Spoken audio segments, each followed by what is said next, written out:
Good morning, good afternoon, good evening, everyone. Thanks for joining our webinar today, What You Need to Know About macOS 13 and iOS 16. I'm Julie O'Shea, and I'm the Product Marketing Manager here at Cellebrite Enterprise Solutions. Before we get started, there are a few notes that I'd like to review. We are going to record this webinar today, and we'll share an on-demand version after the webinar is complete. If you have any questions, please submit them in the questions window and we will answer them in our Q&A throughout the webinar and at the end of the webinar. If we don't get to your question, we will be following up with you after. Now, I'd like to introduce our speaker today, Dr. Joe Sylve. Joe is the head of computer forensic research at Cellebrite and an adjunct professor of computer science at both the University of New Orleans and Louisiana State University. His interests are in memory analysis, reverse engineering, digital forensics, computer security, incident response, and operating system internals. He is the author of several open source digital forensic tools such as Line Forensics, which was the first tool that allows full physical memory acquisition from Android devices. He is also a GIAC Certified Forensic Analyst and received his Ph.D. in 2017 from the University of New Orleans. He has published several peer-reviewed publications on digital forensics. Thanks for joining us today, Joe. If you are ready, I'll hand it over to you now so you can take it away. Thanks, Julie.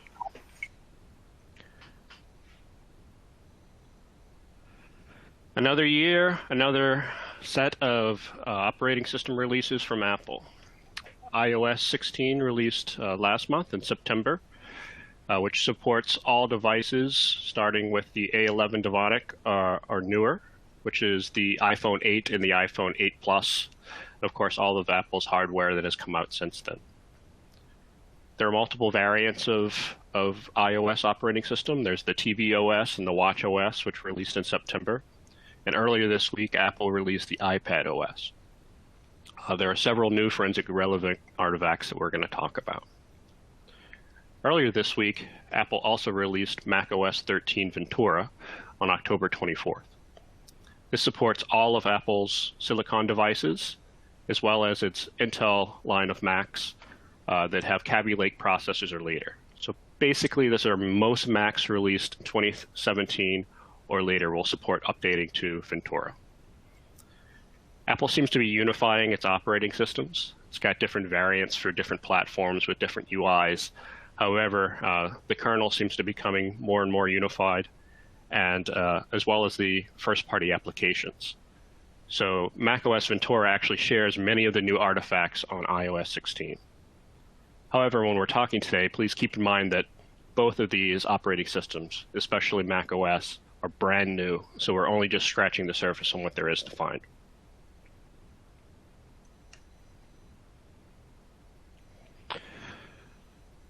First section, we're going to talk about acquisition.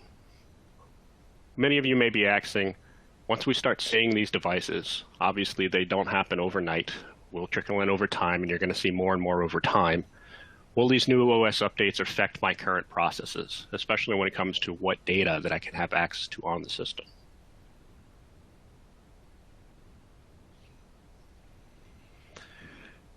iOS acquisition has always been a tricky subject. There's no one answer to what you can get and how much you can get. It really depends on the combination of the hardware, how old the device is, and which version of iOS is running on them. Early indications for iOS 16 states that your backup-based acquisition, so this is any tool that uses Apple's built-in backup functionality, or if you were just to trigger an iTunes backup through a normal backup mode and then ingest that in your tools. Our early indications mean that seems to work just fine. You get all the same data that you would normally get. Of course, Apple is seeking more and more to the cloud. So all of your tools that can do iCloud-based acquisitions, where you're pulling users' backups from the cloud itself without even necessarily needing the device, that also seems to work. Historically, Apple search warrant returns have given a bit more information than are even available via the iCloud-based backups. We suspect that this process is still going to work fine on iOS 16. However, since it's only been out so long, we haven't actually seen any of these returns recently. We do not envision that there are going to be any issues. Where we do run into problems are the advanced kind of acquisition modes that give you full file system access on some devices, like Checkmate. If your device currently supports Checkmate on iOS 15, if that device is updated to iOS 16, for now, it does not work.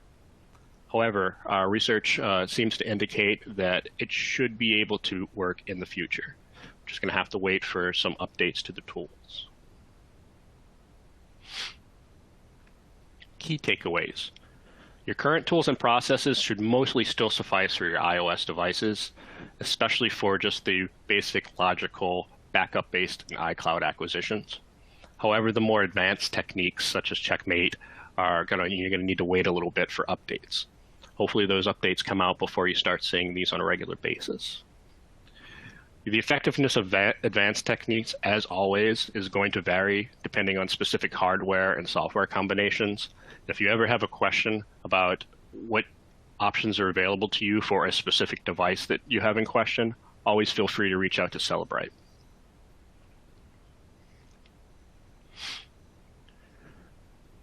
On the macOS side, we always have two different options for acquisition. Cellebrite's tool, Digital Collector, has two modes of operation. We have what we call the live mode, in which you have an already booted system, and you plug in a dongle, and you run the application normally. We also have a boot environment in which you plug in the dongle, you reboot the system, and you boot into a more controlled environment. With macOS 13, not all of these options are going to be available to you immediately without updates to Digital Collector. The Digital Collector Live seems to work fine, both Intel Macs as well as Apple Silicon Macs for both logical acquisition, which just means a file-based acquisition, as well as decrypted physical acquisition, with one caveat. In order to get a full decrypted physical acquisition from a live booted system, you first actually need to reboot that system, log into the recovery console, and disable system integrity protection. And this has been true for macOS 12 and remains true for macOS 13. Prior to macOS 12, you didn't know how to have to do this with the latest versions of Digital Collector. This works both on Intel Macs and all M1, M2 Macs. However, the boot environment, we have a difference between the Intel Macs and the Apple Silicon Macs. Currently, it appears that booting into Digital Collector boot environment on Intel Macs works completely fine. You can do all the same functionality that you could do on macOS 12 and below. But changes in the operating system have currently broken Digital Collector's boot environment when Apple Silicon devices are updated to macOS 13.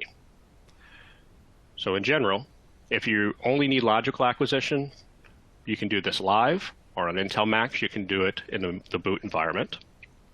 If you're going to need physical acquisition, on Intel, we recommend booting into the boot environment because that still works.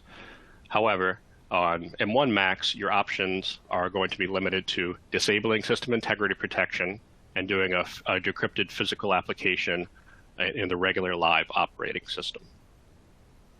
We do not envision that there will be any problems getting M1s back up to date for the boot environment. However, it is going to take a little bit of time and an update to Digital Collector. So key takeaways. Live logical acquisitions work on all of your systems, regardless of the operating system version, regardless of whether it's an Intel Mac or a M1 Apple Silicon Mac. Live decrypted physical acquisitions always require disabling system integrity protection. And you should expect, because what we do when we're decrypting the drive when the system is actually running, is we actually have to freeze writes to that drive. Freezing writes to that drive will cause the operating system to lock up while acquisition is happening. So the system is going to appear to freeze. It may appear to freeze for quite some time. Once acquisition is finished, the system should come back to life. So if you see this sort of behavior and you're not used to doing live physical decrypting applications, just know that that is expected behavior. You should also look forward to future Digital Collector updates to bring back the dongle booting support on all systems.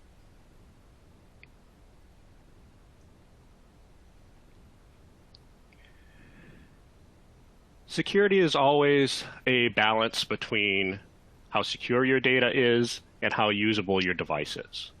Of course, the most secure device is the device that is powered off and buried in a vault somewhere where it has no access, but it's not a very usable device. With macOS 13 and iOS 16, Apple has really given you the option to tune those dials. You can opt for a very high security environment with very low usability by enabling a new mode that they call lockdown mode. Apple itself defines this as an extreme measure that is only useful for a very small subset of people.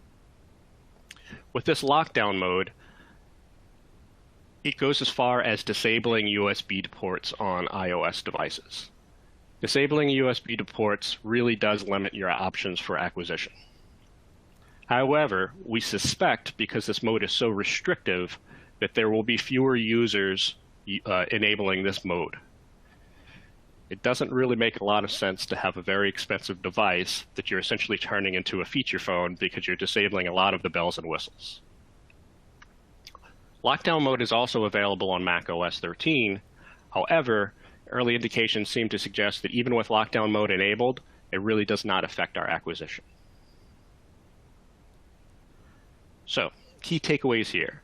If you do come across a device with lockdown mode enabled, you're going to have to try to find some way to disable it, usually using the user's credentials. This may prevent acquisitions on iOS 16, but it's going to be at the expense of usability. It's possible that there may be methods in the future that can be developed to do acquisitions even with this lockdown mode enabled, but currently research on that is still ongoing. On the macOS 13 side of the house, acquisitions do not seem to be affected at all if lockdown mode is enabled. Before we go on, are there any questions about acquisition? No questions on acquisitions yet. You must just be very clear and explaining everything really well. So let's keep going.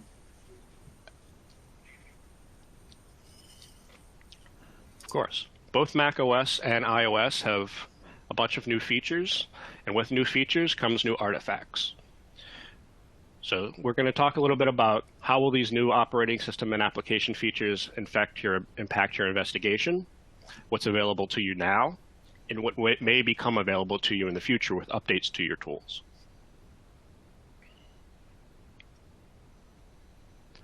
The first feature we're going to discuss is photos.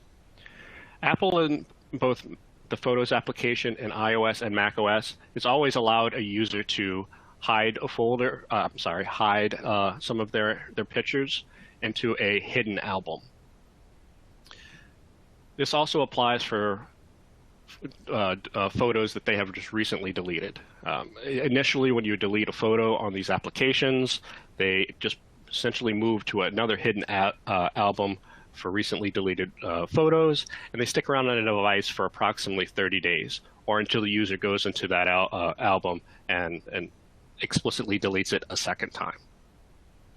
This is the same on iOS and macOS 13.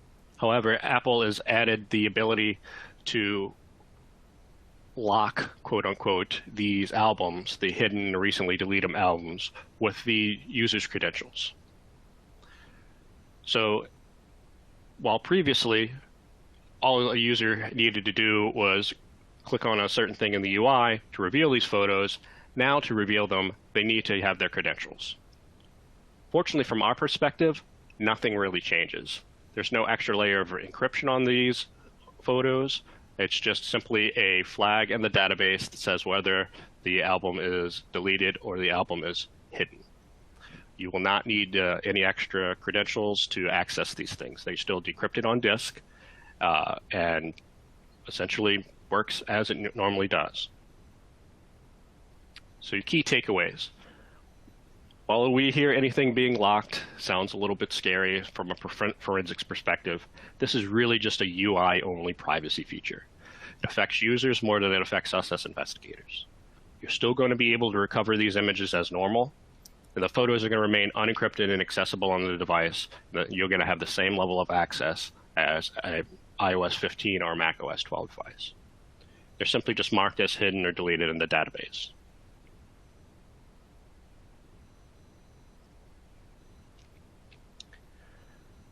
The next feature that we have here that seems a little bit scary is Apple has added the ability to edit or unsend messages on their iMessage application on both macOS and iOS 16. Apple does say that you can edit your messages and unsend recent messages altogether. However, it does give you a few caveats. Users are able to edit a message 5 times within 15 minutes, and then they are unable to edit messages anymore. These edits are not secret. Both the user has a full history of all of their edits by just clicking on the message itself. You can see all of the variants of that message, and the recipients themselves can also see these records. If the recipient has not updated their iMessage to the latest version, they will actually get separate messages that basically say, Joe edited this message to X. If they do update it, everything will be in line. However, they can click on the message and see the full history. From our perspective, we have a full record of the edits as well in the database. Obviously, to facilitate that functionality that the users can see the history of the edits, we still also have that access to those messages for the entirety of their lifetime. The unsend functionality is a little bit more complicated. Apple allows you to unsend messages for up to 2 minutes after you send them. It attempts to recall those messages from the receivers. If the receiver on the other end has updated to the latest version of iMessage, then those messages actually will be wiped from the database on the receiving device. They're also wiped from the database on the sending device. And when I say wiped, I don't mean that they're gone entirely. We still have the metadata information about who the message was sent from and what it was sent to, but the contents of that message are erased from the database. Now, if the user has not updated to a local version, a later version of iOS or macOS, these messages cannot be recalled, and the user doesn't even get an indication that these messages were attempted to be recovered. In addition, while they are wiped from the SMS database on the end of the receiver system, there may still be evidence of these messages in other databases, such as the notifications database. When you receive a message, it often pops up in the notifications view, and you get all or some of the message in that notifications database. These types of artifacts that are just sort of side effects of messages being sent do not get overwritten when a user recalls a message. So key takeaways here. A complete history of edits is going to be available on both the sender's and the receiver's devices. However, you're probably going to need to wait for your current tools to be updated to support this functionality to give you easy access to that information. You can certainly just look into the SQLite database and see them manually in the meantime. Unsent messages aren't going to be directly recoverable from this database from the sender's perspective, but may be found elsewhere on the receiver's devices, especially if the receiver has not updated to the latest version of iMessage or latest version of the operating systems. The unsent messages are certainly going to still be there. Messages cannot be recalled from users who haven't updated to the latest versions.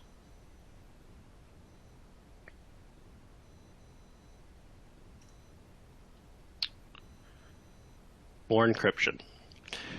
Historically, Apple has supported locking notes in both iOS 16 and macOS. Previous versions of iOS and macOS. And each of these notes needed to be provided by the user a specific password to lock a specific note. The encryption keys from those notes are based off of that note-specific password. For usability reasons, starting with iOS and macOS 13, Apple is encouraging users to lock their notes using the credentials on the device themselves. And these credentials are synced on their iCloud keychain. So while these notes will still be encrypted, they will be encrypted with credentials that you are more likely to have access to. Right? Every specific note still has the option of being encrypted with its own password, but we think that most users are going to start using this functionality that allows them to easier remember their password because it's the same password as they have on their device. In addition to this, because the passwords are synced and the keys are stored in their iCloud keychain, we believe that if you have access to one of the user's device and one of their credentials, you should be able to recover all of the notes that are encrypted with this method from any of their devices using the credentials from that one specific device. Now, your tools, of course, are going to need to be updated to support this functionality. Immediately, you're not going to be able to have access to this new form of encrypted notes, but with updates, we do not envision any problems to being able to recover in this notes. And we are hopeful that we're going to actually be able to recover even more data just because we're not going to need to have knowledge of multiple different passwords for all of the individual notes that are locked on the devices. So key takeaways. Your current tools will definitely need to be updated to support recovering this new way of encrypted notes. But since these notes aren't encrypted with individual passwords any longer, we likely will be able to decrypt more of them with only the user's credentials. These notes are synced across devices, and it may be possible to decrypt all of them with a single device's credentials. But of course, research is still ongoing in these efforts.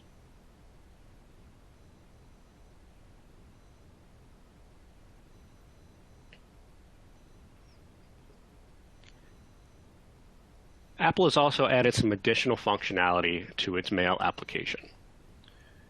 They quote that they're easily able to unsend an email that you just sent in a very short window of time. You are able to schedule a message to be sent whenever you like, and you can also get reminders to follow up or come back to a message later. They've built all of these functionality basically into the Mail application itself, so it's not really changing anything server-side. Your ability to recall or unsend an email isn't actually unsending an email. Once an email goes out, there's no recalling that email for the most part. It just delays sending that email. It'll sit around in your outbox for a short period of time, and a user has the option of undoing the send. Now, this seems to be a very short period of time, 30 seconds or so. So they're not going to actually stick around for that long before the user unsends them. As far as the scheduled messages go, these messages are just basically put into a different mailbox folder. There's a sent later mailbox folder. So when you send these messages, they'll go from the drafts mailbox when the user is actively typing into the message to the sent later mailbox up until a point where you reach the scheduled time. And at that scheduled time, the mail will be sent, and that mail will be, of course, moved to the sent messages mailbox. All of this new information about when messages are scheduled to be sent is available in the database. Your tools will need to be updated for you to easily grasp that information. However, due to this feature where essentially the mails are just moving around from one mailbox to another, they'll be moving around on their device from one mailbox folder to another. So you'll still be able to take advantage today in your tools of that information using a little bit of intuition with artifacts that track files that are moving on the file system. The key aspect to this might be the FS events folder. The FS events artifacts, if you look at these, you should be able to see a given mail. If a user has unsent it, you should see it going from the drafts mailbox folder to the outbox mail folder. And then if they unsend it, that mail will not have moved. It will simply be deleted from the outbox mail folder. Now, if they schedule a mail, you'll see it go from the drafts folder to the sent messages folder. And then at some point, it'll go from the sent messages folder to the sent folder. I'm sorry, the sent later folder to the sent messages folder. So while we will be able to take advantage of these new features, they're just actually a little bit of extra metadata in the database that you can look at yourself. Your tools will need to be updated to be able to see this in the UI, but you can still use some other artifacts to figure out what's going on in the interim. This information may be relevant to you for some of your cases. For example, if a user is trying to establish an alibi based off of, oh, I was absolutely here at work because I was sending messages. Well, now you have a little bit of more information saying, hey, actually that message was scheduled to be sent and you drafted it much earlier. Your tools are going to need to be updated to support parsing this new extra information, but you're likely able still today to get actionable information by analyzing the FS events.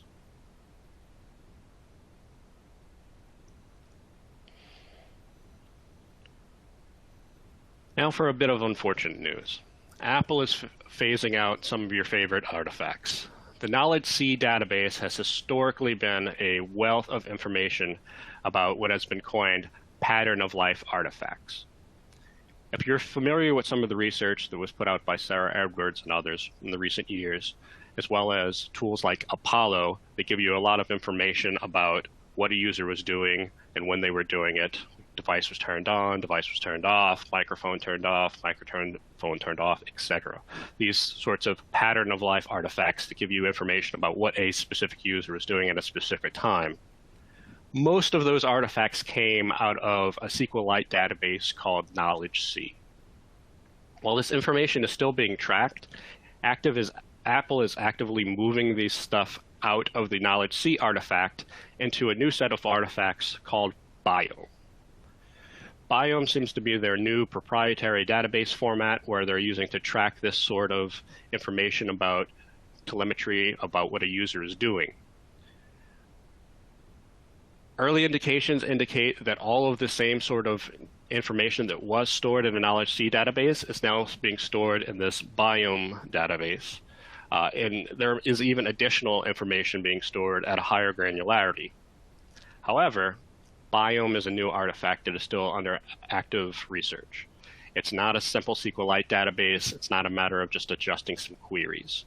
We're actually going to have to reverse engineer this proprietary format and be able to present you with the information that's stored in it.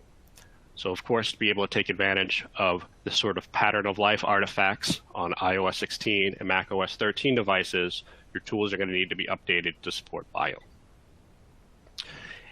We could do an entire webinar on Biome, and a lot of this information is still very early. If you're interested at all, you should really look at a series of blog posts by Chris Vance on his blog at d20forensics.com. Chris put together a 5-part series so far about Biome, what's in it, information about the structure, and it's well worth the read. Key takeaways. Your tools are going to need to be updated to take advantage of new ways of storing these pattern of life artifacts. Tools like Apollo and that integration in Inspector and your other tools, they're not going to be able to report new information. Information on the device, if the device has been updated, the old information may still be there, but new behavior is going to be stored in this new Biome artifact that your tools are going to need to be updated to support. This artifact is likely in the future going to be a very key component to your future investigations in the same way as the KnowledgeC database has been today. So what are our conclusions overall? As iOS 16 and macOS 13 roll out, most of your existing tools and processes are going to work as expected today with the tools that you have today, with a few notable exceptions, especially the KnowledgeC database. Cellebrite, as always, is continuing to work diligently to provide updates across all of our offerings to support these new iOS and macOS features. And each update you see is going to support more and more over time. We've only just scratched the surface. We're in the early days. Stay tuned for exciting new research and capabilities that will help advance all of our shared missions. Now, I see that there have been some questions coming in, some about acquisition, some about analysis. I'm happy to take them now. Great, thanks, Joe. Okay, we have had some questions, so let's get started on those. How about, are there any issues with the USB ports on macOS in lockdown mode? No, our indications early research seemed to say that lockdown mode on macOS is far less restrictive than it is on iOS. Primarily, the major security feature of lockdown mode on macOS seems to be browser-based. The idea is they want to try to limit the attack surface that malware has to take advantage of bugs in your programs. So in macOS, they normally just disable the just-in-time compiling, which is a feature in the browsers to allow code in your JavaScript code in your web applications to run faster. So the user, while they have a less of an attack surface, their experience with the web applications will be much, much more limited. May have limited functionality, and they're certainly going to have performance issues. but it does not disable the USB ports. I assume Apple figures a lot of people use USB-based peripherals still, and disabling that, especially on a computer which has many ports that are often more used than the one port on your phone, would be too restrictive. So these ports are not disabled even when lockdown mode is enabled on the Mac. Currently, we do not see any differences with doing acquisition on a Mac and any of the methods that we have, even when lockdown mode is enabled. And does disabling of lockdown mode on iOS erase any data acquired on the device while lockdown mode was enabled? That is a good question. I do not know the answer to this question off the top of my head, but we will absolutely reach back with you for answers. Perfect. Okay. And another question here, just to confirm. The Live Collector physical acquisition includes Silicon 2, correct? Yes. Our live capabilities as of the last version, or maybe the last two versions of Digital Collector, works the same way on Apple Silicon devices as it does on Intel devices, with the same restrictions, right? So with macOS 11 and prior, you're able to do that live physical acquisition without having to disable system integrity protection. With macOS 12 and later, you need to disable SIP for physical acquisition. In all cases, you don't need to disable any of the security features for logical acquisition. Thank you for that.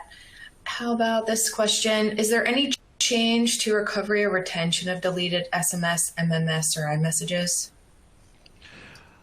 We mentioned a few changes.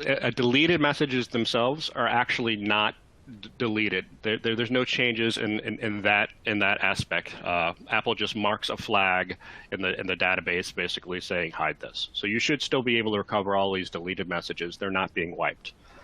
What is being wiped is the unsent messages. So when there's that small window of time for a user to unsend their iMessages, then they will be wiped from the sender's database. At least the content will be wiped. The metadata still exists in there. Now, if the user is using SMS and not iMessage because they're talking to someone on an Android device or whatever, this functionality of recalling messages doesn't exist in that capabilities, and the SMS seems to work the same as it does today. Thanks for clarifying that. And let's move on to this question. For the edit and unsend messages, is the metadata going to show if the message was edited multiple times or just once? Is that a thing? Yes, the metadata actually gives a full history of edits. So you will see that if it was edited more than one time, I think you get up to 5 edits, you will see that it was edited and what the contents were edited and when it was edited. Of course, right now you have to dig manually into the database and wait for updates for your tools to kind of display that information to you in a more usable way. But that information is available to us, and is available both on the sender's devices and the receiver's devices. And where is the notification database located? Is this the recents library? The notifications database is unfortunately now in some of this Biome information. So we're going to have to wait until we update our artifacts to be able to take advantage of them. Got it. Okay. And let's see here. How about this question? Can we still perform advanced logical using UFED Touch for iPhones running iOS 16? That is a good question, and I do not have the answer to that offhand. We'll have to get back to you. And again, I think it's going to really depend on that combination between what physical device you're using and what version of it is. If the advanced logical technique for that specific device was using checkmate, I do know that currently does not work on devices that have been updated for iOS 16. However, our researchers have told me that they don't envision it being a problem. It's just a matter of updating the tools and getting everything working with that new exploit. Great, thanks, Joe. And how about, is there anything that's going to affect target disk mode collections? The target disk mode only exists on Intel Macs, and it seems to work exactly the same way on macOS 16 as it has previously. However, remember, target disk mode has gone away for Apple Silicon devices. Got it. Thanks for clarifying that. Well, we've had a few more questions come in that we're not going to get to throughout the presentation today, but we will reach out to you individually after the webinar to answer those. And thank you, Joe. That was a great presentation going over what we know so far about Apple's latest releases. Hopefully I can convince you to do a follow-up webinar for everyone once we know a little bit more. And as a reminder, this will be sent to you on demand after the webinar to view as well.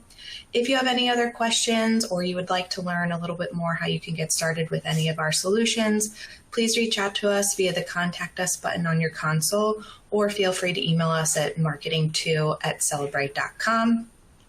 You'll see a prompt soon asking for some feedback on what topics you'd like to see going forward. If you have a minute, please fill out what you'd like to see to help us decide a future webinar. Thanks for a great conversation today, Joe, and thanks everyone for joining us. Hope everyone has a great rest of your day.